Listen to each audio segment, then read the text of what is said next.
Assalamualaikum warahmatullahi wabarakatuh. Salam sejahtera untuk kita semua. Kembali lagi bersama Bim Muiz, belajar matematika lebih mudah. Ya adik, kali ini akan saya bahas mengenai bab garis dan sudut. Itu materi matematika kelas 7 semester 2. Khususnya yang akan saya bahas kali ini adalah pengenalan materi dan juga hubungan antar garis. Itu sebelumnya jangan lupa ditekan tombol subscribe, like dan loncengnya sehingga kalian tidak tertinggal informasi setiap video akan saya upload berikutnya. Jangan lupa di share dan komennya. Semoga kita semua dalam keadaan sehat dan sukses. Terima kasih. Baik, kita mulai. Materi pembelajaran kita kali ini mengenal materi ya dan hubungan antar garis. Ya, ini kompetensi dasarnya yang akan kita capai. Tujuan pelajaran kita kali ini adalah setelah mempelajari materi ini, diharapkan peserta didik atau siswa dapat menentukan kedudukan garis-garis yang saling sejajar, berimpit, berpotongan, dan bersilangan. Baik, kita lihat dalam kehidupan sehari-hari, garis dan sudut. Pada gambar jembatan tersebut, tampak terdapat berbagai macam kedudukan rangka besi beserta besar sudut antar besi, sehingga membuat jembatan bertambah kokoh. Ya.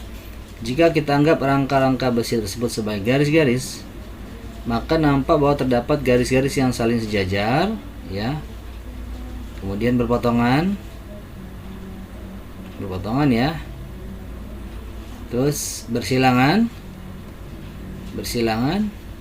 dan lain-lain. Juga terdapat sudut-sudut yang saling berpelurus, bertolak belakang, dan sebagainya. Hal ini diantaranya yang akan kita pelajari di bab ini ya.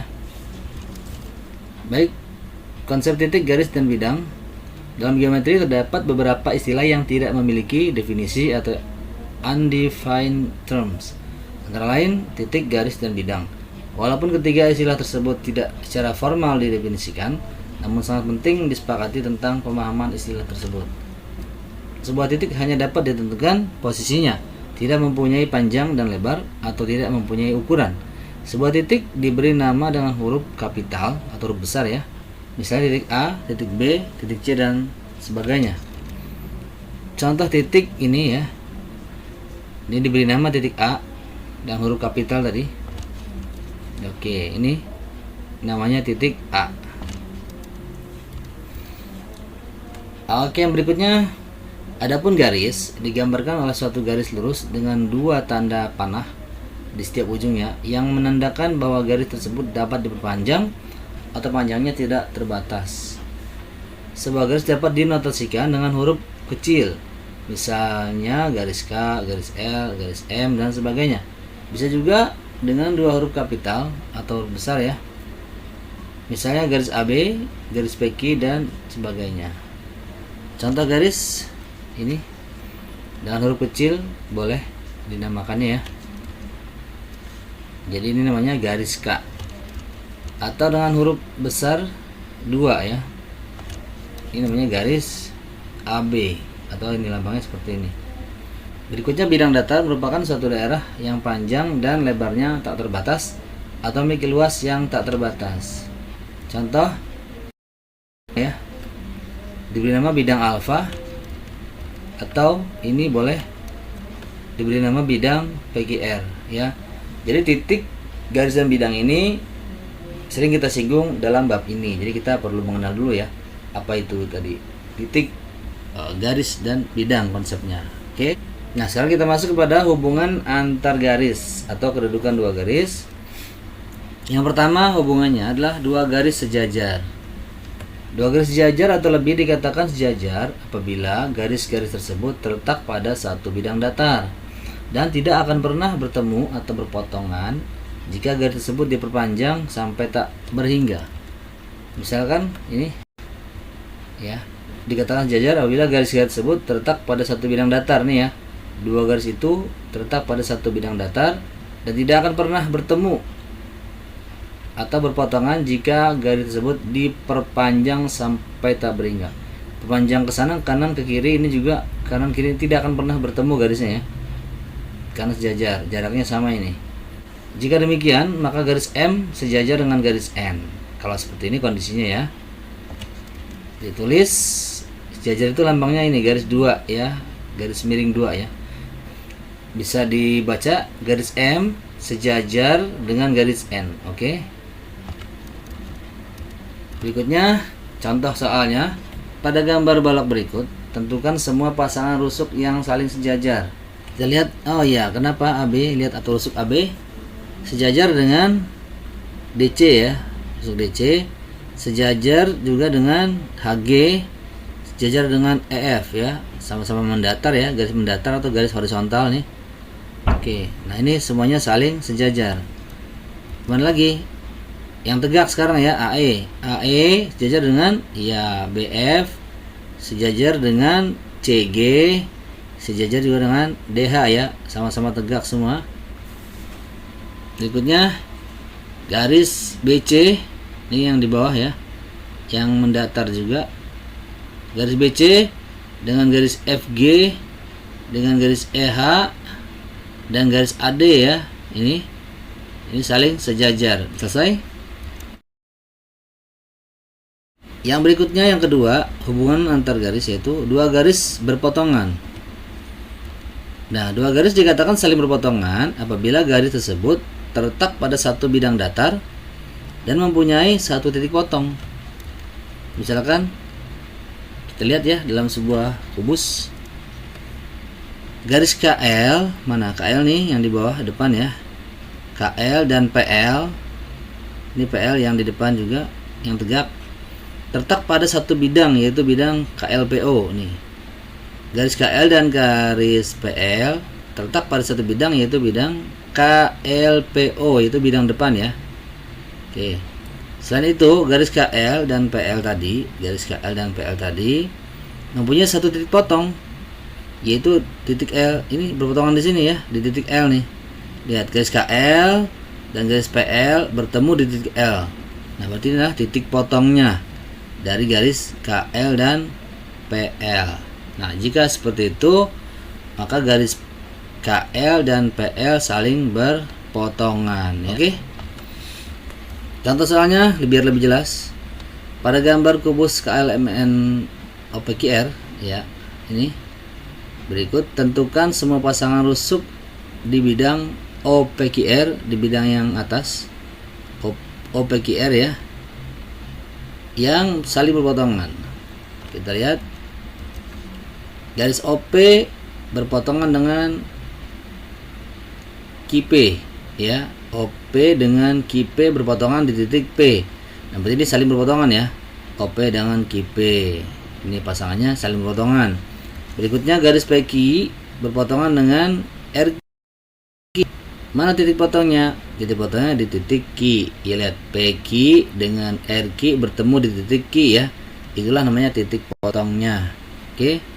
Yang lain? Oh ya, QR dengan OR berpotongan di titik R ya.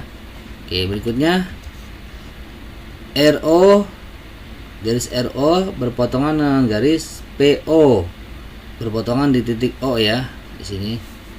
Nah, itulah garis-garis yang saling berpotongan di bidang atas ya, atau di bidang OPQR. Jelas ya?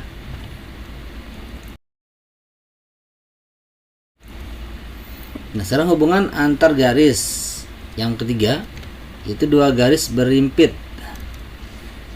Apa itu dua garis berimpit? Dua garis dikatakan saling berimpit apabila garis tersebut terletak pada satu garis lurus, sehingga hanya terlihat sebagai satu garis lurus saja. Contohnya, misalkan ya, ada dua segitiga, ini sama panjang. Jika kita tempelkan ini, sisi yang sama panjang, sisi BC dan MK ya. Nah, ini berhimpit nih, jadi satu. Jadi kan terlihat sebagai satu garis lurus saja. Sebenarnya dua kan? Dua, karena sama panjang, ditempelkan jadi berhimpit seperti ini, jadi satu. Maka dikatakan garis BC ini dan KM yang ada di sini saling berhimpit sehingga menjadi satu nampaknya ya. Jelas ya. Sebenarnya ada dua garis kalau dipisah, BC dan KM ya. Jelas? Yang keempat, dua garis bersilangan. Dua garis dikatakan bersilangan apabila garis-garis tersebut tidak terletak pada satu bidang datar dan tidak akan berpotongan apabila diperpanjang. Misalkan ada balok ABCDFGH, kita lihat garis BD terletak pada bidang ABCD, bidang bawah ya, ABCD. Garis BD terletak pada bidang ABCD, bidang bawah ya. Sedangkan garis EG terletak pada bidang EFGH, ini yang atas atau bidang atas. Maka ini kan tidak terletak pada satu bidang datar ya. Mereka terletak dua garis itu terletak pada bidang yang berbeda. Dengan kata lain, garis BD dan EG tidak terletak pada satu bidang ya. Selain itu, yang kedua, jika kedua garis itu diperpanjang, maka tidak akan bisa berpotongan. Ya, perpanjang di sini BD ke belakang, ada di bawah ya. Ini atau ke sini ke depan, di bawah. Dengan ini EG perpanjang ke kanan, ke kiri, tidak akan pernah bertemu. Ini di atas, ini di bawah ya. Jadi itulah. Jadi tidak terletak pada satu bidang, yang pertama syaratnya. Dan jika diperpanjang tidak akan pernah bertemu, maka kedua garis tersebut dikatakan saling bersilangan. Dan demikian garis BD dan garis EG saling bersilangan. Oke. Untuk lebih jelasnya kita lihat contoh soalnya. Pada gambar prisma tegak segitiga berikut, tentukan 3 pasang rusuk yang saling bersilangan. Jadi syaratnya apa? Garis itu tidak terletak pada satu bidang ya. Yang kedua tadi syaratnya jika diperpanjang tidak akan pernah bertemu. Baik, kita lihat DF dengan BE. Oke, tidak satu bidang ya. DF bidang atas ini, BE di bidang depan ini ya, atau belakang. Nah, diperpanjang, ini di atas mendatar, ada di atas, ini tegak ya, tidak akan pernah bertemu ya. Nah, berarti DF dan BE maka dia saling bersilangan. Oke. Selanjutnya yang lain, garis AB ini yang di bawah dengan garis CF yang belakang yang tegak ya. Oke, tidak satu bidang dan diperpanjang tidak bertemu. Garis AB dengan CF ini saling bersilangan. Yang ketiga, yang terakhir ya, EF yang di atas mendatar dengan AC di bawah mendatar ya. Tidak satu bidang dan jika diperpanjang tidak bertemu. Oke, selesai ya.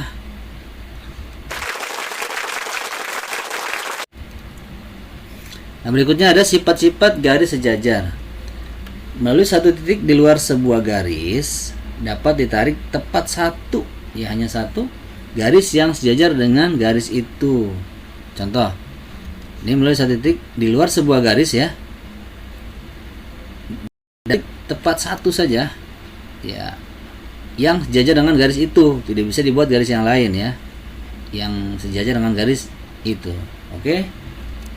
Berikutnya, jika sebuah garis memotong salah satu dari dua garis yang sejajar, maka garis itu juga akan memotong, jika berpanjang ya, akan memotong juga garis yang kedua. Diperpanjang seperti ini ya, akan memotong juga garis yang sejajar yang lain. Oke. Sifat yang ketiga, jika sebuah garis sejajar dengan dua garis lainnya, maka kedua garis itu sejajar pula satu sama lain. Gimana maksudnya? Kita lihat nih, jika A sejajar B dan A juga sejajar C, maka B akan sejajar C ya. Yes. Oke. Untuk lebih jelasnya lagi, silakan dikerjakan soal-soal latihannya supaya lebih bisa ya. Jadi sudah dicontohkan. Nomor 2, nomor 3, dan nomor 4. Oke. Untuk latihan ini guru kamu bisa saja menambah atau mengurangi soal yang ada di video ini ya, dan juga bisa menggunakan soal yang berbeda. Oke, selamat belajar, selamat berlatih, semoga sehat dan sukses. Jangan lupa ditekan tombol subscribe, like, lonceng, share dan komennya. Terima kasih. Assalamualaikum warahmatullahi wabarakatuh.